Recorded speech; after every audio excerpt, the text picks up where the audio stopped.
Congressman Lynch is joining us now from Boston. In Washington, Republican Congressman Jack Kingston. Good to have you both. Jack, let's start with you. The White House hired this woman for optics after the prostitution scandal. That's what some are saying. Well, that's what all of our contacts are saying in the Secret Service and also inside the White House. Did they get what they deserved? You know, I think there's a big question about that, because I do think that she did not have the background that was needed to run the entire agency. She had a good career, but probably not the best person. Post 9/11, absolutely no protection in this area, security protection. No experience with protective services, and you can't play around with this.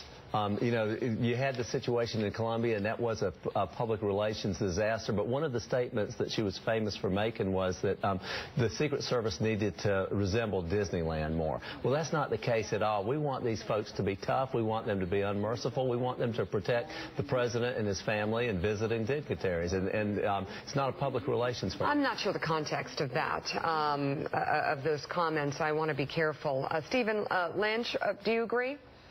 Well, I do think the White House got what they wanted, and they were looking at the frat boy nature, the prostitute issue down in Colombia, and they brought in someone who was antithetical to that type of behavior. Right. So they got what they wanted in that context, but the security issue was secondary, I think. So Jack, where do we go next? What do we need to do next to make sure this doesn't happen? Well, I think what Chairman McCall and John Boehner have talked about is having a blue ribbon commission to figure out what we need to do. I mean, you know, this wasn't the only time. Joe, I had an experience getting on the elevator by accident with President Bush one time. You can't get on an elevator with a president by accident, and yet that just happened. That alone should have been a big question. How does that happen by accident? Somebody a record getting on an elevator? With a weapon. With a weapon. With a weapon. So Congressman Lynch, it'd be very easy for us just to blame Director Pierson, but obviously we've had one mistake after another, after another, after another. Isn't there a much bigger culture problem here that actually might encourage terrorists across the world to take a shot at the president?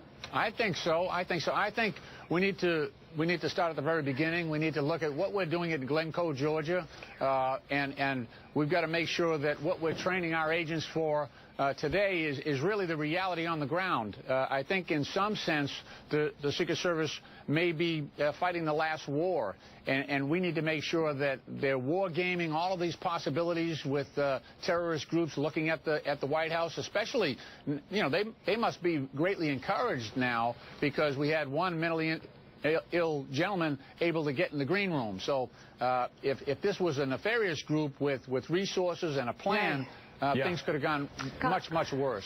Let me say this.